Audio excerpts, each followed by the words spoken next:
Assalamualaikum warahmatullahi wabarakatuh. Perkenalkan, nama saya Kuniki Romin Baroro, NIM 203190253 dari kelas PGMH.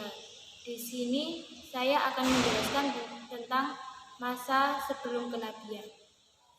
Assalamualaikum warahmatullahi wabarakatuh.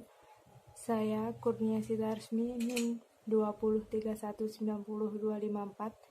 Saya di sini akan sedikit menjelaskan tentang sistem dakwah Nabi. Assalamualaikum warahmatullahi wabarakatuh.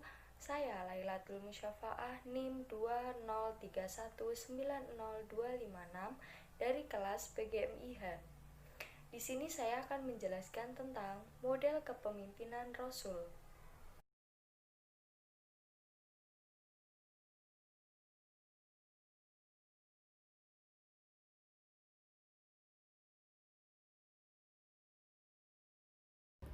Masa sebelum kenabian.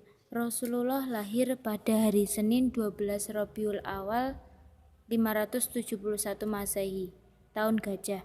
Mengapa disebut dengan tahun gajah? Karena sebelum kelahiran Rasulullah terjadi penyerangan pasukan bergajah yang dipimpin oleh Abrahah ke Mekah untuk menghancurkan Ka'bah Baitullah.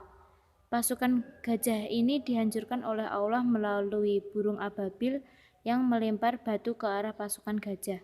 Kemudian peristiwa ini diabadikan di dalam surah Al-Fil.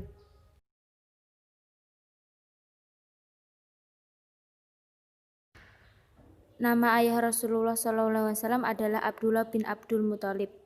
Beliau wafat ketika Nabi Muhammad SAW berusia 2 bulan di dalam kandungan ibunya.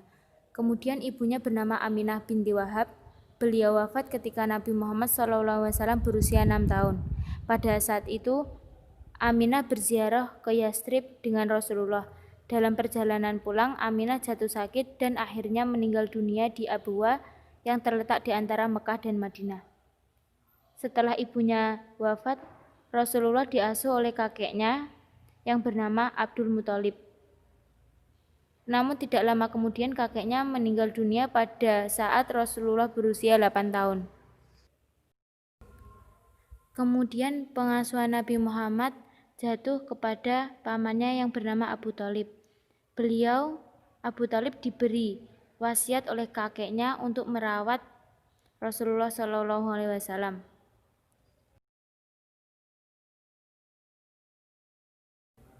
Ketika Rasulullah SAW berusia 4 tahun, maka terjadilah pembelahan dada. Saat itu Rasulullah masih diasuh oleh Halimatus Sa'diyah.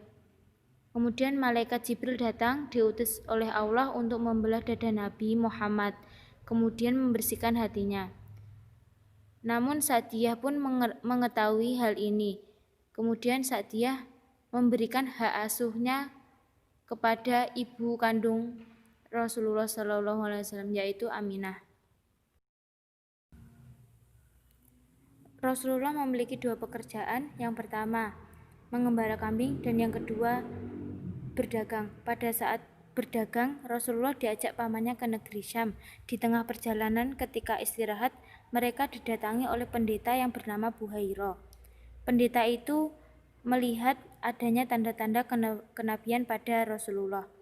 Dan pendeta itu memerintahkan kepada pamannya bahwa jangan jauh-jauh memasuki Syriah, sebab dikhawatirkan orang-orang Yahudi yang mengetahui tanda-tanda kenabian akan berbuat jahat kepada Rasulullah. Beliau dikenal dengan orang yang rendah hati, jujur, amanah, santun, sehingga dijuluki dengan Al-Amin. Gelar ini disandangkan saat beliau mampu berbuat adil dan bijaksana dalam memutuskan perselisihan siapa yang paling berhak menempatkan kembali Hajar Aswad pada tempatnya.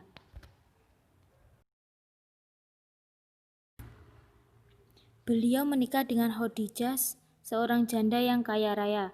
Pernikahan Rasulullah SAW berlangsung ketika Rasulullah berusia 25 tahun dan Khadijah berusia 40 tahun dengan mahar 20 ekor unta muda.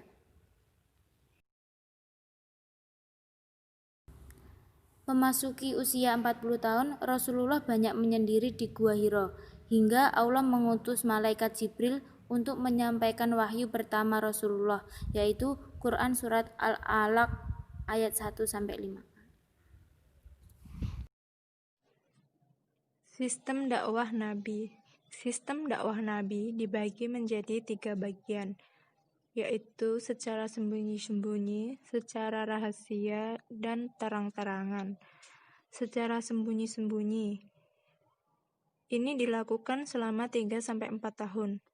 Pada masa dakwah secara sembunyi-sembunyi ini, Rasulullah SAW menyeru untuk masuk Islam orang-orang yang berada di lingkungan rumah tangganya sendiri, kerabat, serta sahabat dekatnya.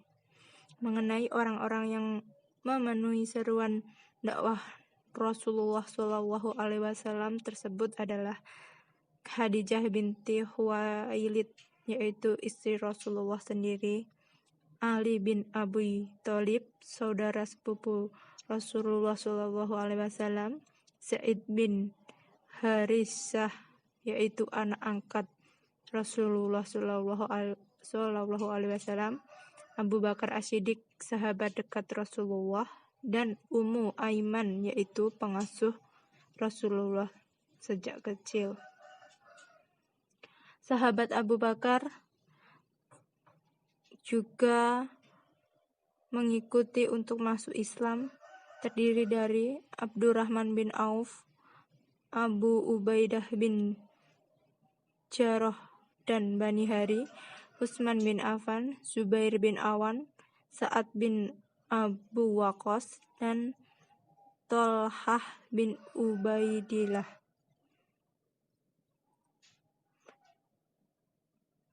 Yang kedua yaitu semi rahasia. Pada tahapan ini, Nabi Muhammad SAW mengajak kepada kaum keluarganya untuk bergabung dalam rumpun Bani Muthalib yang masuk Islam. Tahapan ini dijalankan berdasarkan petunjuk wahyu yang menegaskan bahwa dakwah dilakukan lebih luas, yaitu surah Asy-Syu'ara ayat 214-216. Yang ketiga yaitu dakwah secara terang-terangan. Dakwah secara terang-terangan dilakukan di tahun keempat dari masa kenabian yang ditandai dengan diturunkannya surat Al-Hijr ayat 94. Pengikut Nabi yaitu kalangan migran, kalangan miskin, warga klan yang lemah, anak-anak dari kalangan klan kuat, Ali bin Abi Thalib. Dakwah dengan cara terang-terangan ini memperoleh tantangan yang keras dari suku Quraisy, ejekan, penghinaan, olok-olok, dan penertawaan, menjelekkan ajaran beliau, melawan Al-Quran, dan menyodorkan beberapa bentuk perlawanan.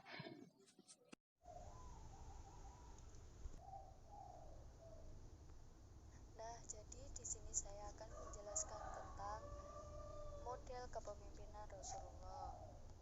Gaya kepemimpinan yaitu suatu perwujudan tingkah laku dari seseorang pemimpin yang menyangkut kemampuannya dalam memimpin.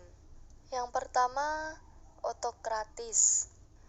Pemimpin otokratis adalah pemimpin yang memiliki wewenang dari suatu sumber pengetahuan, kekuatan, dan kekuasaan untuk memberikan penghargaan ataupun menghukum. Ia menggunakan otoritasnya sebagai pegangan atau hanya sebagai alat atau metode agar segala sesuatunya dapat dijalankan serta diselesaikan. Yang kedua, militeristis. Seorang pemimpin militeristis ialah seorang pemimpin yang memiliki sifat lebih sering mempergunakan sistem pemerintahan, senang bergantung pada pangkat dan jabatan, senang pada formalitas yang berlebih-lebihan, menuntut disiplin yang tinggi dan kaku dari bawahan, sukar menerima kritikan dari bawahan, dan menggemari upacara untuk berbagai keadaan. Paternalistik. Kepemimpinan paternalistik memiliki ciri-ciri ialah menganggap bawahannya sebagai manusia yang tidak dewasa, bersikap terlalu melindungi, jarang memberikan kesempatan kepada bawahannya untuk mengambil inisiatif dan mengambil keputusan. Jarang memberi kesempatan kepada bawahannya untuk mengembangkan daya kreasi fantasi, dan sering bersikap maha tahu. Demokratis. Dalam pelaksanaan kepemimpinannya, semua anggota diajak berpartisipasi, menyumbangkan pikiran dan tenaga untuk mencapai tujuan organisasi. Dan yang terakhir, karismatik adalah kewibawaan alami yang dimiliki pemimpin, bukan karena adanya legalitas politik dan pembentukan yang dilakukan secara sistematis. Pemimpin adalah orang yang menjadi atau dijadikan panutan oleh orang lain, yang mana dia memiliki sebuah visi dan misi yang harus dikembangkan dengan atau bersama anggota kelompoknya.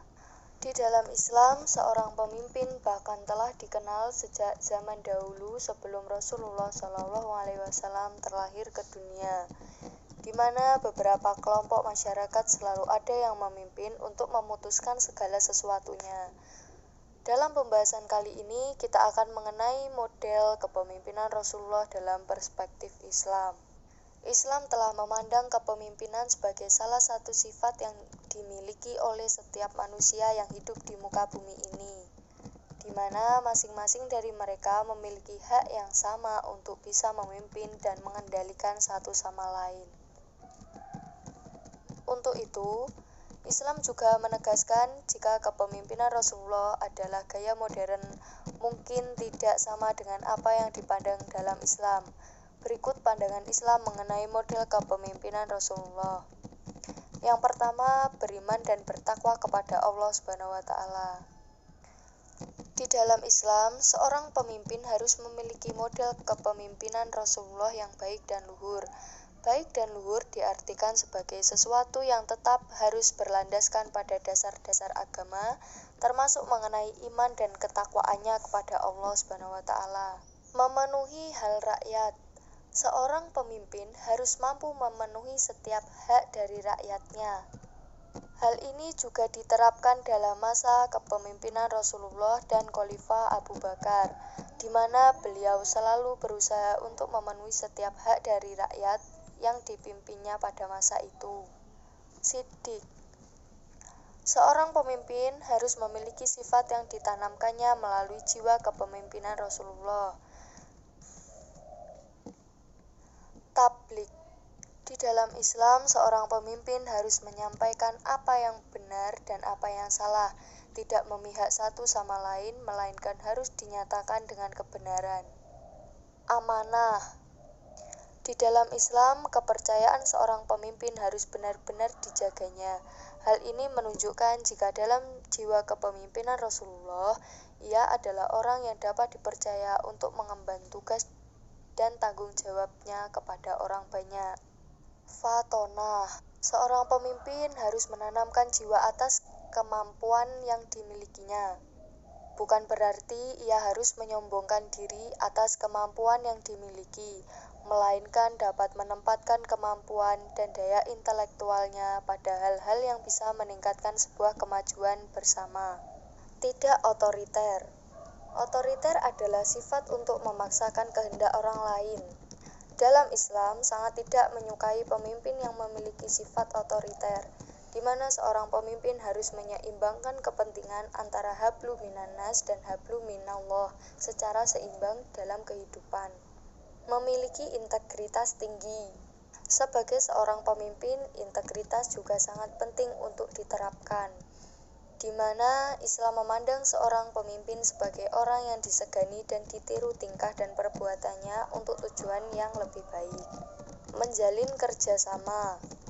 Model kepemimpinan Rasulullah dalam Islam juga harus mengandung tindakan yang bisa dilakukan bersama-sama.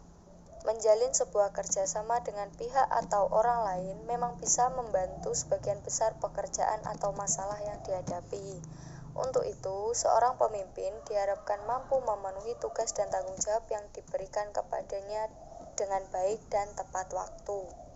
Kemudian, memberantas kezoliman. Dalam Islam, kezoliman merupakan sebuah sikap dan tindakan yang sangat dilarang.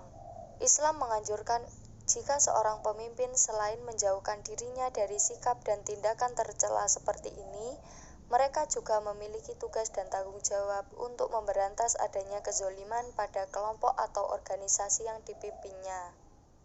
Model sekaligus kepemimpinan Rasulullah juga dijelaskan dalam Al-Quran surat Ali Imran ayat 159 dan surat At-Taubah ayat 128.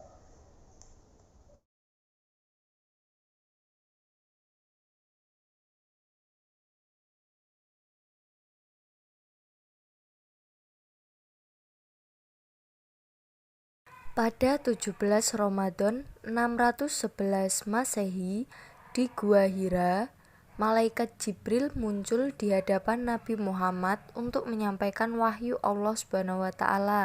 Nabi diperintahkan untuk menyeru manusia kepada satu agama, yaitu Islam. Masa dakwah Rasulullah terbagi menjadi dua fase, yaitu fase Mekah dan Madinah. Pada fase Mekah, kebijakan dakwah Rasulullah adalah dengan menonjolkan kepemimpinan dengan menonjolkan aspek-aspek keteladanannya. Dakwah yang dilakukan oleh Nabi pada fase ini terbagi menjadi dua, yaitu secara sembunyi-sembunyi dan secara terang-terangan.